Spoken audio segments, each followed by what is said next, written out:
Perang Banjar terjadi pada tahun 1859 sampai 1905.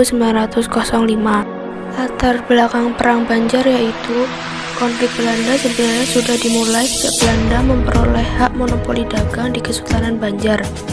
Dengan ikut campurnya Belanda dalam urusan kerajaan, kekalutan semakin bertambah. Pada tanggal 28 April tahun 1859, orang-orang Muning yang dipimpin oleh Panembahan Alim dan putranya menyerbu kawasan tambang batubara di Pengaron.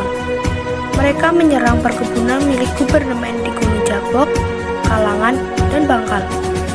Keadaan pemerintah Kesultanan Banjar semakin kacau karena peristiwa tersebut. Maka Pangeran Tamjidillah turun tahta. Akhirnya pada tanggal 25 Juni tahun 1859, secara resmi Tamjidillah mengundurkan diri dan mengembalikan regalia Banjar kepada Belanda. Kemudian Tamjidillah diasingkan ke Bogor. Belanda membujuk Pangeran Hidayatullah untuk bergabung dengan Belanda dan dijadikan Sultan Banjar.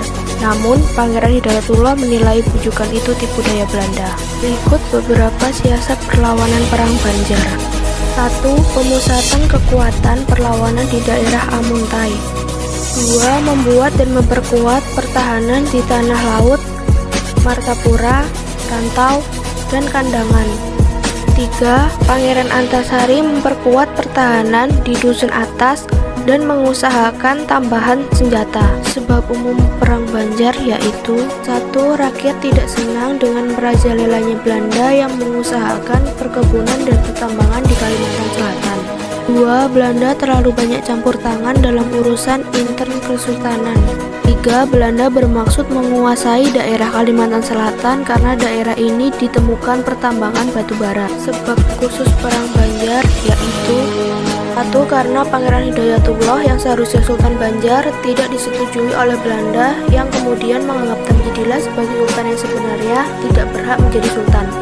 Yang kedua yaitu faktor ekonomi. Belanda melakukan monopoli perdagangan lada, rotan, damar, serta hasil tambang yaitu emas dan intan. Yang ketiga yaitu faktor politik. Belanda ikut campur urusan tahta kerajaan yang menimbulkan berbagai ketidaksenangan. Untuk menghadapi berbagai serangan, Belanda juga terus memperkuat pasukan dan membangun benteng-benteng pertahanan.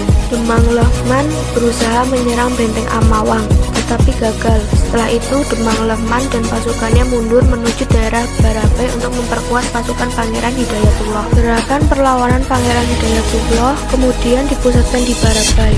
Perlawanan tersebut dibantu oleh pasukan Demang Lehman. Menghadapi pasukan gabungan itu, Belanda di bawah G.M. Verspijk mengerahkan semua kekuatan pasukan, seperti pasukan infanteri dari batalion ditambah 100 orang. Tetapi kekuatan pasukan Belanda lebih unggul dari jumlah pasukan maupun senjata. Maka Hidayatullah dan Demang Lehman menarik mundur pasukannya. Kemudian mereka membangun pertahanan di Gunung Madang, tetapi Gunung Madang pun jebol. Mereka menggunakan strategi perang gerilya dari tempat yang satu ke tempat yang lain, dari hutan yang satu ke hutan yang lain. Akhirnya pada tanggal 28 Februari tahun 1862, Hidayatullah berhasil ditangkap bersama anggota keluarganya ikut bergerilya. Hidayatullah bersama anggota keluarganya diasingkan ke Cianjur. Kisahkan bahwa pada saat ditangkap, keadaan Pangeran Hidayatullah itu sangat menyedihkan. Pakaian compang-camping, badannya sakit, dan kurus kering. Ia memang seorang nasionalis sejati, ingin membela tanah airnya bebas dari kekuasaan asing. Ia tidak memilih jabatan sultan yang serba enak, tetapi memilih menderita bersama rakyat. Di tahun yang bersamaan, pada saat itu Pangeran Hidayatullah diasingkan, Pangeran Antasari wafat karena sakit. Pada tahun 1864, Sultan Kuning anak Datuk Aling tertangkap.